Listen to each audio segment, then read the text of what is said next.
Good morning to you all. Good morning, Mr. Mayor. In your update, you talked about the congestion charge and its reintroduction and its increasing price, etc. But in the statement released by yourself and the government, it asked for a proposal. Did you provide a proposal for the changes you've made to the congestion charge? We've been in close contact with the government. In fact, the agreement with the government is quite clear.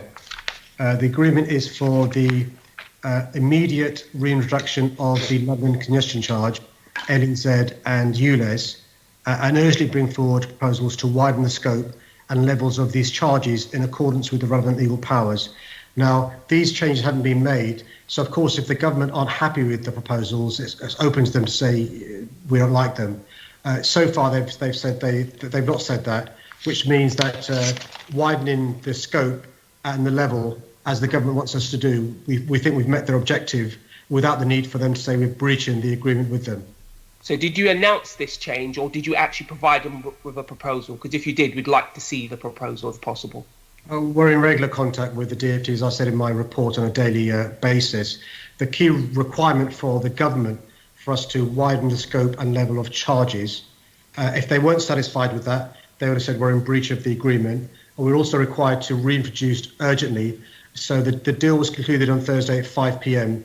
By the Monday, we reintroduced the congestion charge as required by the government, and we've been speaking to the government about how we widen the scope. And like I said, it's perfectly reasonable for the Secretary of State or the Prime Minister to say, you know what, Mr. Mayor, I'm not happy with how you're proposing to widen the scope or the increase in charges. We need to go even further. Thankfully, they've not said that, which leads me to conclude they won't be asking us to widen the scope even further or to increase the charges even further, which is a relief. Be it as it may, Mr. Mayor, for the government to come back, they would need a formal proposal. They asked for one in the original statement, and all I'm saying is, did you provide that proposal for them to respond to? Being in contact is great, and we appreciate that you have that contact, but they asked for a proposal. Was a proposal provided?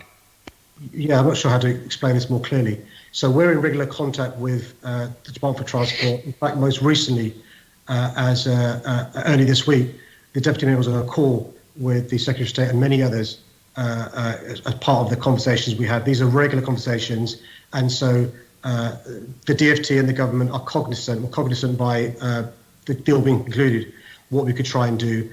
We said to them we would try and accede to their requirement. We have to accede to their requirement, because if we don't, they pull the grant and they pull the loan, which means us having to go into the Section 114 Local Government Finance Act provisions. And it's we understand that. Sorry, because we're time pressed. I don't think you do that. I think it's you who misunderstand. All I'm asking is very simple. Did you provide a proposal, a formal proposal, as you were requested in the document? In the agreement you have with the government, it asks for a proposal. That's very different to having a conversation, a regular conversation like you do. If we get a response from the government, it will be around the proposal you made.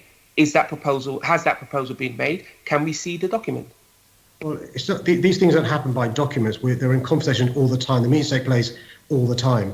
And so the government are aware of how we're trying to meet their requirement to widen the scope and the level of congestion charge. If the government aren't happy, if they think we've not gone far enough, they can come back to us and say go further, and we'll have a discussion. We'll have to agree to disagree. For the government to come back, they can't just make pronouncements in the press. It would seem like you informed everybody through the press, and that's when the government found out. I'm just asking, did you write to them formally with a proposal as requested to talk about what you plan to do? And if you did so, let's see the document. If you didn't, just let us know you didn't make a proposal. You just did an announcement. I think what this exchange shows is I think I'm closer to the government than you are with respect. And so we're in contact with the government. They required us to widen the scope and the level of congestion charge. We explained to them what we were going to do in response to their requirement. At no stage since then being made aware of how we're going to accede to their requirement have they come back to say you're not going far enough in relation to either the scope or the charges. But clearly we've not introduced the widening the scope or the charges yet. I'd encourage all Londoners to get in contact with TfL over the course of the next week to let us know what their views are. In particular, I know disabled groups and others may have views. Let us know what your views are. We're undertaking an equality impact assessment, and it's open to the government at any stage to say to us, they've not said it so far, thankfully, we need to go even wider in scope or even higher in charges. So you didn't provide a proposal is the answer? Thank you, Chair. So